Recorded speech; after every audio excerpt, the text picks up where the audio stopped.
Alright, man, welcome back to another reaction. Today we got the Big Dipper roller coaster crash. This video looks absolutely horrifying. So before we get into this, man, viewer discretion is advised. The following video is probably going to be pretty disturbing for, certain people, and continuing at your own risk. Let's not waste any more time, though, and just get right into this one, man. By the way, I'm watching this video as someone who hates roller coasters. Roller coasters are fucking terrifying. Don't care what you say.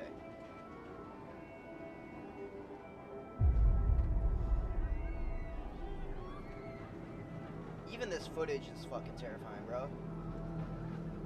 On the 30th of May, 1972, Wait. Before we get into this, I didn't know they had, like, rides like that back in the 70s. That's wild. carriages on the Big Dipper roller coaster at the Battersea Fun Fair in London, carrying mostly children and teenagers, began unexpectedly hurtling backwards down the track before derailing and smashing into the hoarding below, claiming the lives of 5 passengers and injuring 13 others in the process. Homie, what? To this day, it remains the deadliest roller coaster disaster of all time. Okay, this is horrifying already. The Big Dipper roller coaster was part of the Battersea Fun Fair and was located in London's South Bank. Initially installed as part of the 1951 Festival of Britain. Dude, they did not have, like, carnival rides back in the 50s, bro. What the fuck? There's absolutely no shot, dude. A nationwide event designed to lift the spirits of the country, the fun fair element was kept on due to its popularity. And well, it's not hard to understand why. Despite its old-fashioned sounding name, the Battersea Fun Fair was... Dude, this does not look like it's back in the 50s. What the fuck? This is wild to me. This is blowing my mind a little bit. As many have argued, one of the very first theme parks as we might understand them today, predating Disney by 4 years. Damn! The Battersea Fun Fair's design... I didn't know Disney was fucking alive back then either. ...was somewhat novel for its time, employing exotic-looking architectural facades and fantastical elements to give the visitor a sense of being in another world entirely, even if that world had no basis in reality. Visitors could step back in time to a fantastical medieval England and ride through Dragon Mountain. They could attend the races at Monte Carlo, go on a cruise around the world, marvel at a Mississippi-style showboat from which old-fashioned Kentucky-style music was played, or perhaps, even, ride a rocket ship heading straight to the moon. What the fuck is this thing? This ain't a rocket ship, son. This ain't no fucking rocket ship. Fuck out of here. The fairgrounds offered an almost endless opportunity to immerse oneself in pure, unadulterated escapism. Of course, by far the most popular ride at the park was the biggest, a side friction roller coaster known as the Big Dipper. Dominating the park's skyline and reaching heights of 15 meters, the ride frequently attracted exceptionally long queues and was a must-do attraction for young thrill-seekers, employing several steep drops and a section through a large, dark tunnel. By 1972, however, the ride was nearly half a century old, and while still extremely popular, it had gone through a number of repairs and redesigns. Coupled with alleged rampant mismanagement and a general lack of health and safety laws at the time, this once mesmerizing ride had become a tragedy waiting to happen. It was a warm and sunny spring afternoon on Tuesday the 30th of May, 1972. Schools in the UK had just broken up for half-term, and so the Battersea Fun Fair was particularly busy, and the queues for the Big Dipper longer than usual as groups of children and teenagers waited their turn to board the ride. At around 2:30 p.m, 30 people, mostly children, boarded the 3-car train. As was common for some older roller coasters at the time, a brakeman would also be riding in I was about to say, is there a guy standing? He stands there? One of the cars, because the ride's design required someone to manually slow it down before bends and as the ride came to a... Homie, what? You had to manually do... Bro, see, this is why they shouldn't have existed back then. Manually? You had to manually stop it? You had to manually slow it down before break... Dude, that is way too much, like... That's way too much, I can't think of the word, but fucking way too much of a hassle for one person, bro. There's no shot. An end. The ride began as normal, with the train being slowly winched up the hill by its haulage rope, making a distinct creaking noise as it went, while those in the queue were excitedly watching on, waiting for the inevitable drop. But as the train was being hauled up the first incline, just before the first peak, that haulage rope unexpectedly broke, and the entire train began going backwards down the track. Oh, fuck as the train no, gathered dude. speed, the brakeman desperately tried and failed to put the brakes on. Visitors who were there that day have described how, at this stage, the crowds below began laughing because it seemed as though it was meant to happen, perhaps either as a deliberate prank played by the brakeman or an amusing but harmless ride failure. Even the passengers themselves thought, at least momentarily, that it was an elaborate prank designed to scare them. Sadly, neither was the case, Dude, this and is as the train terrifying. continued to gain momentum over a distance of about 90 feet, laughs quickly turned to screams when the first car derailed as it made its way around the corner, jumping the rails and falling 15 feet. The other two cars then disappeared Holy behind fuck. the wooden screens covering the entrance area, smashing into another stationary train and causing some of the wooden hoardings to collapse.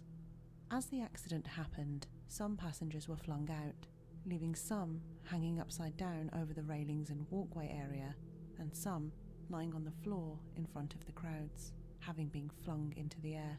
The front carriage had crushed the carriages behind it, but itself had remained relatively undamaged and was still about 15 metres from the ground.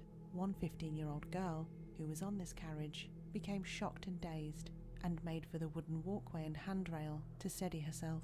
At first, she began screaming that she wanted to get off, but then she saw her friend who was covered in debris. Unfortunately, in moving to help her, the structure gave way beneath her feet, and the girl fell to her death.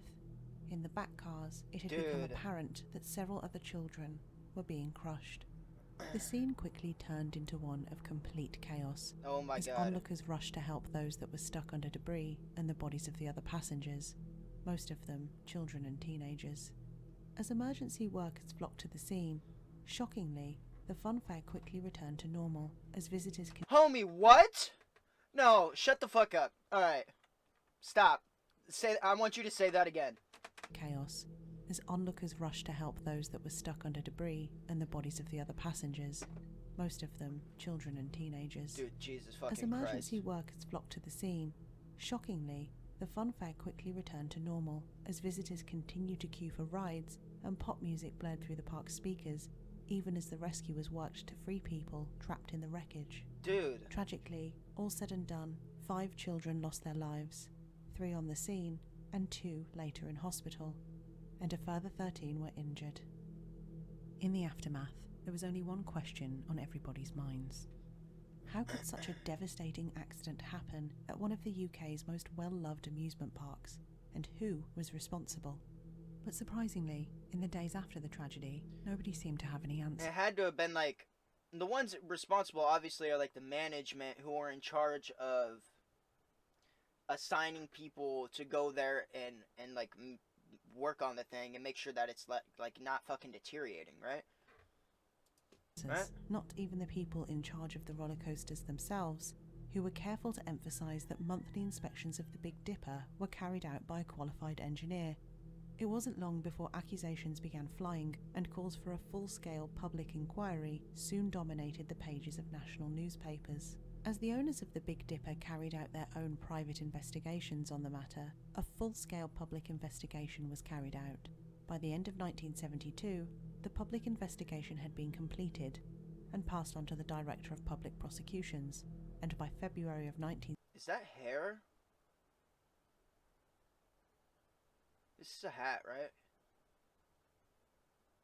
Dude, I hate like how my brain works sometimes, because like we're completely focused on something, right? We're focused on this video and we're into it and it's talking about really, really, really serious things. And then they post a picture of this guy and my head instantly sees this, and is that hair? Or like, what the fuck is this? What is this? What is this? I'm struggling to understand what the fuck this is. This is... It's got to be like some sort of hat, right? and passed on to the Director of Public Prosecutions, and by February of 1973, a trial was underway, charging Frank Etches, the engineer responsible for its inspection, and the ride manager James Hogan with manslaughter. The findings of that trial would come to shock the nation. Damn! The inspectors involved in the inquiry found almost every aspect of the ride to be defective. Homie, what? 66 faults? Reporting a total of 66 defects, 18 of them in the support of the structure. The ride was, quite literally, a death trap. Let's briefly go over the main contributing factors, so we can understand just how much of a show this really was. You really just blurp out shit show? You didn't cuss? She just blurped out shit show. Let's briefly go over the main contributing factors, so we can understand just how much of a show this really was.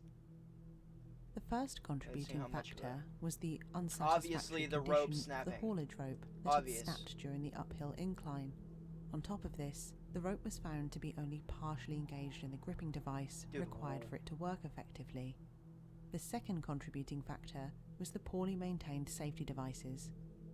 Roller coasters of this type were... Yeah, see, like, back then, dude, this is like, I didn't even think they had roller coasters and amusement parks and shit back then. But, like, now even thinking about it even a little further, when they did, these things are so new, like, they don't have any, they basically don't know how to, like, how to keep them up to date, and what works effectively and what doesn't work effectively, and, because, like, you got to go through trial and error, right? Which is absolutely horrendous to say about something that is literally has people's lives on the line.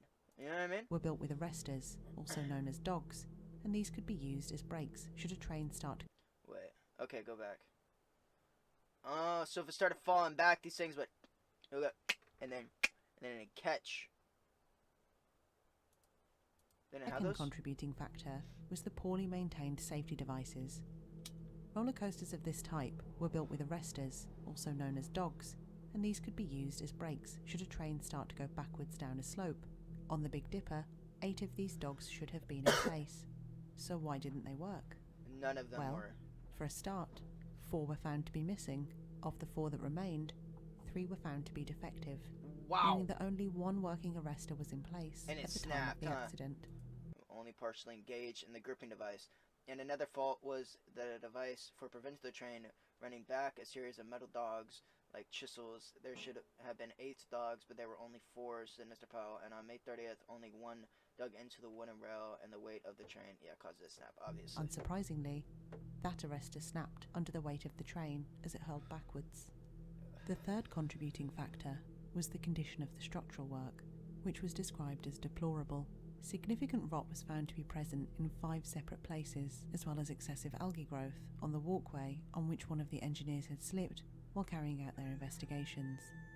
It was on this defective walkway that the young girl had fallen through when she had been thrown out of the train. Ooh, the fourth contributing factor was the misalignment of the track carrying out their investigations.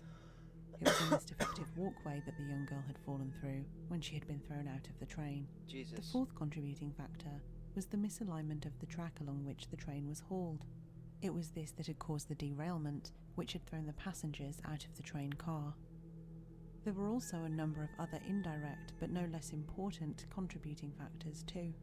For example, it was found that the roller coaster had suffered a devastating fire in 1970, and that parts which were more than 50 years old at the time had been purchased as replacements. Homie, if your thing has, like, they had a fire and they didn't completely, like, fix it? How does that even make sense? And you have a fire and you're like, it's fine.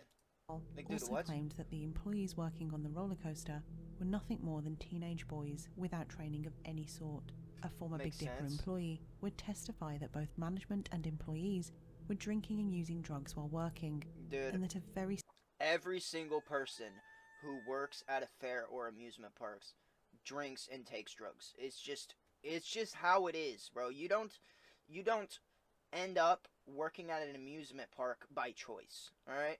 I hate to say that, but that's just the fucking reality. There's certain jobs that you don't like as a kid. You're like, oh, I want to do this. I want to fucking work the fucking little thing on the roller coaster. Like, nobody wants to do that as their job. Come on, let's be 100% real. It's just, you fall into some fucking ruts, boom, boom, boom, boom, boom. You need a job, the fair's in town, I'm working at the fair now. You know what I'm saying? That's how it happens. The incident had in fact So taken yes, place the year prior, of course they are doing drugs and drinking. Of course. causing a passenger to fracture their arm. Now, if you're wondering how the ride could have been allowed to get into such a condition even with regular inspections, you're not alone. The answer to this can get quite complicated. It's obviously that I hate pausing so much, but the inspections, right? He's obviously, the engineer's obviously reporting it, and the guy's like, oh, well, it's gonna be too expensive, and this is our main attraction, so we can't shut it down. Like, that's their thought process, I guarantee it. But it basically boils down to how fairgrounds were governed at the time. Long story short, they weren't really. There was a voluntary code of practice for some types of fairgrounds, but these were full of loopholes. Regular inspections by a qualified engineer were recommended, but how often, what type of engineer, and what constituted qualified was mostly up to the individual owner. Wow. It would be these poor health and safety requirements that would be used as the main defence throughout the trial, and in November 1973, both the structural engineer and the manager of the ride were acquitted. While the structural engineer had certified the ride as, quote, structurally and operationally sound, the judge had contended that this assessment only applied to the train and its cars when they were stationary. Bro, they, like, if you make a law, they set up the laws that way, so they can't get mad at him for resigning in the laws. Obviously, they need to fucking change it. Like, that, like, just change, which obviously they have up till then. Like, there's absolutely no shot they haven't changed it.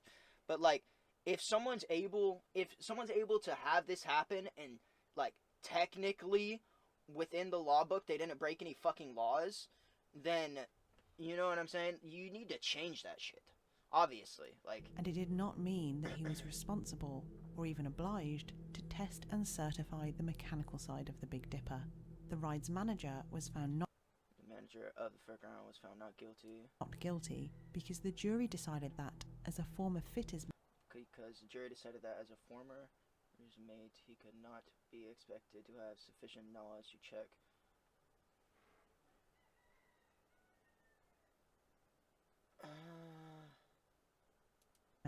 He could not be expected to have sufficient knowledge to ensure the ride's safety. While the Big Dipper itself was dismantled after the accident, and some of its parts used for a smaller ride, the park itself remained open. But inevitably, the fair's popularity rapidly declined, and it was forced to close in 1974. While the Battersea Funfair disaster did trigger a chain of events that would eventually lead to a number of changes in the law, change was not as immediate as you might think. It would take nearly 2 years from the accident for fairgrounds to be brought under health and safety law, which had then been reworked to cover members of the public. Honestly, 2 years? Since that's honestly, like, I would have expected it to take longer, personally. Like, obviously, they should change the fucking laws within months, right? So that all the other fucking amusement parks, it doesn't happen with any other ones again, obviously. But, like, sometimes to change things, obviously, it takes way too long. Brought under health and safety it law, takes which had hella long, like, trial and shit. Then been reworked to cover members of the public. Despite being the worst roller coaster disaster of all time, even to this day, very little remains to suggest that the fairground ever even existed. However, as of May 2022, a tree was planted to commemorate the disaster's 50th anniversary, and there are further plans for a more permanent memorial underway. Still, while many have dubbed the event Britain's forgotten disaster, for the family of the 5 children who lost their lives and the traumatised survivors, the Battersea Funfair disaster no doubt remains as alive and as real as ever. Dude, I bet. I mean, that's horrifying. Literally, only reason why I don't like roller coasters is because I watched fucking Final Destination when I was like 10, and I was like, nope, I'm not doing none of that shit. You got me fucked up. All right, man. Well, that was interesting as fuck. Yeah. Wow. Okay. I don't really have any final comments, honestly. Other than go subscribe to a Real Horror, yeah.